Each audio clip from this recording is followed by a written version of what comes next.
Osiibye otya gwe omulungi eyeekumidde ku Saviour TV webale kubanga weerekereza egigyo gyonna n'ojja okulaba puroguramu eddoboozi ly'omuyizi buli lwa Sande essaawa zino zennyini nnyini. Oli n'omuweerezaawo Birimye Supreme Rose nga leero tuzze okwogera ku mulamwa okugamba nti okukuuma obutonde bw'ensi butya bwe tuyinza okukuumamu environment yaffe ng'efaanana bulungi, butya bwe tuyinza okubukuumamu nga bwegombebwa okubeeramu. Ate nga leero mu studio nina abagenyi be nayise nabo okwogera ku nsonga eyo era nga sinaba kugenda wala kansooke mbasabe batubuuzeeko. Osiibye otya ssebo? Nasiibye bulungi. Nkusaba obuuze ku bakulaba ku Saviour TV. Mbalamusizaako mwenna abatulaba ku Saviour TV. Amanya ddoboozi nze Tuyiraate Samusami era ng'olwaleero ndi musanyufu nnyo okubanga nkyaziddwako ku Saviour TV. Weebale nnyo Samusami olw'omukisa ogwo okukkiriza n'ojja ate obeereko naffe mu puroguramu yaffe eno. Ate era ku mukono omulala ninayo n'omugenyi omulala naye ngenda kumusaba atubuuzeeko. Balamusizza nnyo abalabi ba Saviour TV. Amannya agange nze Ssekiwole Marvin nga ndi mu kibiina ekya senior ey'okusatu era nga nze mukulembeze w'ebyemizannyo ku Saviour High School era ndi musanyufu nnyo okubeera wamu nammwe. Oyo Ssekibuule Marvin tweyanziza nnyo ssebo, tweyanza nnyo omukisa ogwo. Weebale kubanga osobodde okwerekereza egyo gyonna gyonna n'ojja okwogerako n'abantu baffe.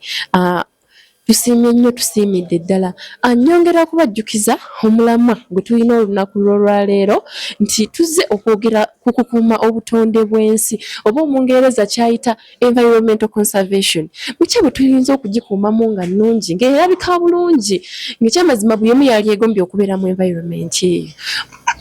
Ngenda kusooka nsabe Samusami gwe olowooza butya bwe tuyinza okukuuma obutonde bw'ensi nga bwe buteekeddwa okuba nga tewali mu kikyankalanya, temulimu birwadde birwazalwaza kubanga bingi ebikolebwa nga oluusi bivaamu endwadde, abalimi ne batafuna bulungi ttaka lyabwe. Gwe olowooza ki kye tuyinza okukola okubukuuma nga bulungi? Neyanza nnyo moderator olw'omukisa guno, naye nze okukuuma obutonde bw'ensi mu kusookera ddala olina mmanya biki ebikola obutonde bw'ensi nga tonabukuuma. Kati ebyo byennyini nnyini by'olina otandikirako ng'okuuma.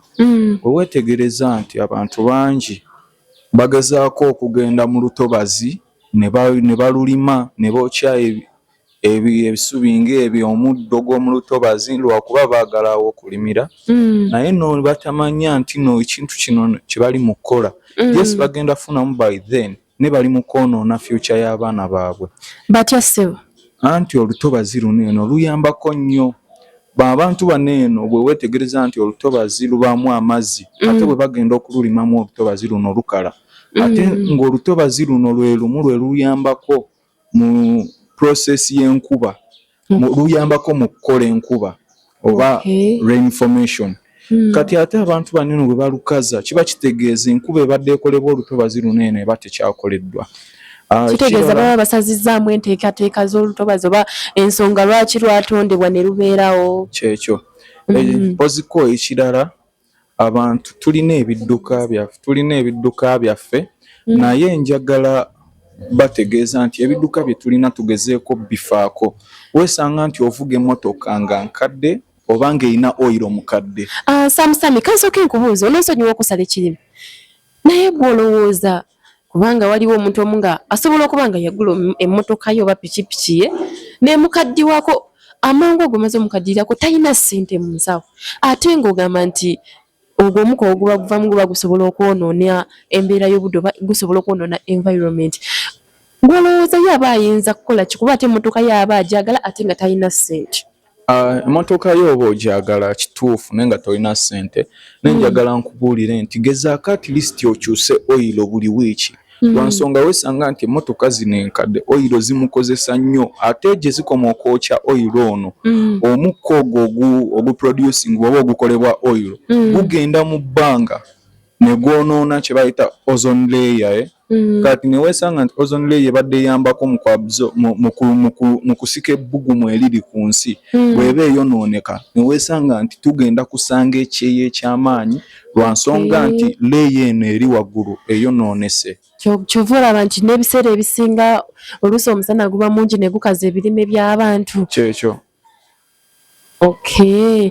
Bwatyo Samusami bwatyo bwagambye nti abalina ebidduka bambi mwongere okubitwala babikoleko saavisi. N'ekirala entobazi mulekerawo bambi okuzirimamu. Muzirongose bulongosa muzifeeko muziddaabirize naye mulekerawo kubanga muzirimamu. N'ebidduka mwongere okubitwala babikoleko saavisi.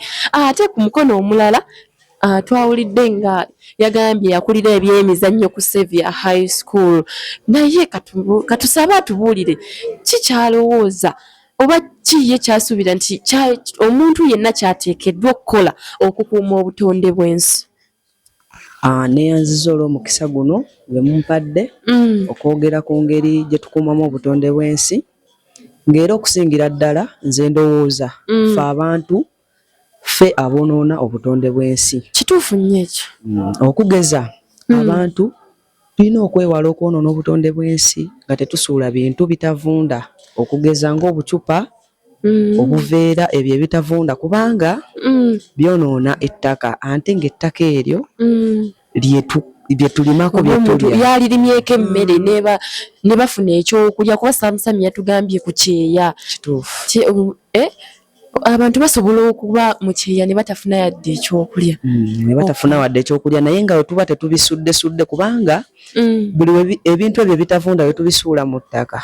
Ate amazzi gaba tegajja yingira bulungi mu ttaka okusobozesa ebimera byaffe okukula. So nga ebintu ebyo singa tubisuula ewasaanidde tusobolera ddala okukuuma obutonde bw'ensi. Okay, nti kati babiteeka awantu oba babyokyeza. Kituufu. Okay. Babiteeke awantu. Golowooza nsonga ki endala mu omuntu kuba ogambye nti abantu bennyini be baleeta okwonoona obutonde bw'ensi.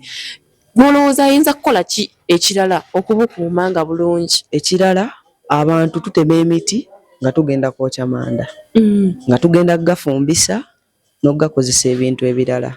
Era ndowooza nti engeri abantu gye tutemamu emiti nga tugenda kwokya manda, nze ndowooza tusobola okusimba emiti kubanga emiti gino gituyambako mu kukola enkuba.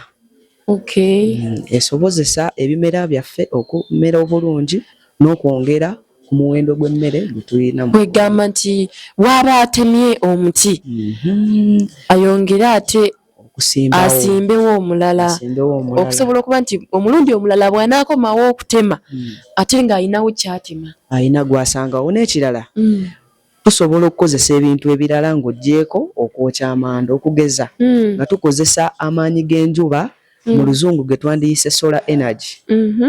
Tusobola okukozeseza ddala ago amaanyi mu kufumba ne tutatema miti egyo kubanga gituyamba kinene. Bwe tulowooza nti abantu abamu kuba wayogedde ku kyokwokya amanda ate nze waliyo be mmanyi kubanga nze waffe gye nakulira egyo emiti tugitema ne tugikaza kati bwe gikala ate ne tugifumbisa nga tetusoose gikolamu manda. Era nakyo kyonoona obutonde bw'ensi kubanga bwennabadde ntandika nagambye nti emiti gituyambako mu kukola enkuba era enkuba etuyambako okukuza ebimera byaffe. So emiti we tugitema kituleetera okubeera nga tugenda kumala ebbanga nga tetufuna enkuba ekijja oleetera ebimera byaffe okukala.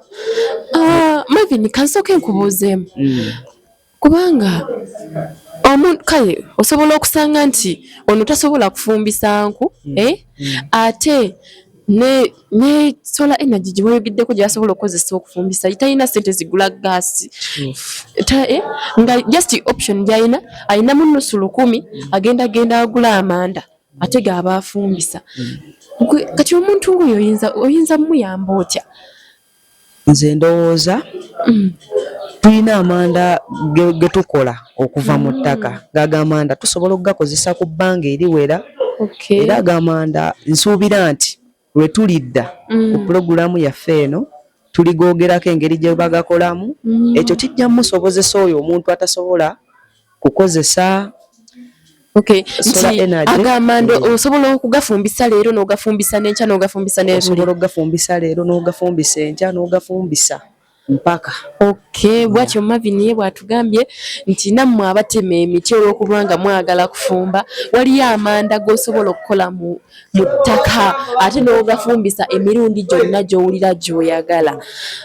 Tweyanza nnyo Marvin, tweyanzeege ate ngenda kusaba batusiibuleko mu bigambo si bingi ddala ate babeeko n'ekigambo kye batusuulirayo era bakubirizeeko n'abantu okwongera okukuuma obutonde bw'ensi. Ngenda kutandika ne Marvin ssebo omukulu, siibula abakulaba ate obeeko nekyobagambako. Abalabi baffe aba Sevia TV tweyanza nnyo ku lw'obudde bwammwe bwe mwerekereza ne mulaba pulogulaamu zaffe zino era nyongera okubategeeza nti okukuuma obutonde bw'ensi kintu kikulu nnyo ddala ng'ensi yeetooloolera okukuuma obutonde bw'ensi kubanga obutonde bw'ensi butuyamba mu bintu bingi. Kisookera ddala butuyambako mu kukola enkuba etuyamba okukuza ebimera byaffe n'okwongera ku muwendo gw'emmere gye tufuna. Obutonde bw'ensi butuyambako okusengejja empewo eyo gye tussa era nyongera okubategeeza nti nga tolinaaba kukola kintu kyonna sooka olowooze wenkikola kigenda vaamu ki. Era nyongera okubategeeza nti tukuume obutonde bw'ensi. Omuzungu kyayita think green, be green, stay green. Sigadde nze Ssekibule Marvin. Nga tonnaba kusiibula oba emizannyo ku Sevia High School kati abo bo training oba bootendeka ebyo ebyemizannyo tolina kagambo konna kubasuuliddeyo? Abo abali mu byemizannyo bwe tubeera ku kisaawe tunywa amazzi era ago amazzi gaba mapaakingi oluusi mu bucupa. Nyongera okubategeeza nti nga tumaze okuganywa oba nga tumaze okugajjamu obwo obucupa tetubusuulasuula kubanga bukoseza ddala obutonde bw'ensi. Abazannyi b'omupiira ekyo mukiwulidde nti bwe mumala okunywa amazzi nga mukooye obucupa temubusuulasuula bambi wabula kye muba mukola mu bukuŋŋaanye mu kifo kimu oba musobola okubwokya mu bwokye nabwo buveewo busobole obutoonoona butonde bwansi. Ate n'erudda katusabe ne Samusami atusiibule mu bigambo si bingi ddala ate abeeko n'ekigambo kyatusuulirayo. Neyanziza nnyo pulogulaamu eno naye nga sinabasiibula njagala nkuutira abantu okukuuma obutonde bw'ensi kubanga wetegereza nti bw'otakuuma butonde bw'ensi tekigenda kukosa gwaliwo wabula kigenda kukosa mutabani wajja oba muzzukulu wo. Naye ate bw'okuuma obutonde bw'ensi nti ensi yaffe ejja kubaawo nga yeeyagaza. Uganda yayitibwa ekkula lya Afrika lwa nsonga nti Uganda ya kiragala, nsi ya kiragala ate tulina nsi nnungi yeegombesa okubeerako. Ate bwe weetegereza n'embeera y'obudde gye tulina wano mu Uganda nungi. Abantu bali bava eri ebunaayira abazungu abo bajje boote ku musana gwa Uganda bava mu nsi zaabwe ne bajja mu Uganda okwerolera ku birungi ebiriyo. Lwansonga nti Uganda nungi. Nolowooza ani anaakyala e Uganda nga Uganda ddungu? So mu kwewala ebyo bannaye tukuuma obutonde bw'ensi mu nsonga ziri ze twabannyonnyoddeko. Nsigadde nze tuyirate Samusami omuyizi ku Sevia High School. Bwatyo Samusami bw'agambye nti twongere okukuuma obutonde bw'ensi naddala mu nsi yaffe Uganda kubanga olabira ddala nga abazungu bava mu nsi zaabwe ne bava ewaabwe gye babazaala wabula ne bajja mu Uganda okweyotera ku musana oguliyo okulaba ku bulungi obuliyo kubanga Uganda yo nsi ya green era nga yalondebwanga ekkula lya Africa oba omuzungu kyayita the Pearl of Africa. Obadde n'omuweerezaawo Primrose mu program eddoboozi ly'omuyizi weyongera okwekuuma weekumire ku Sevia TV kubanga bingi bikyajja tovaawo.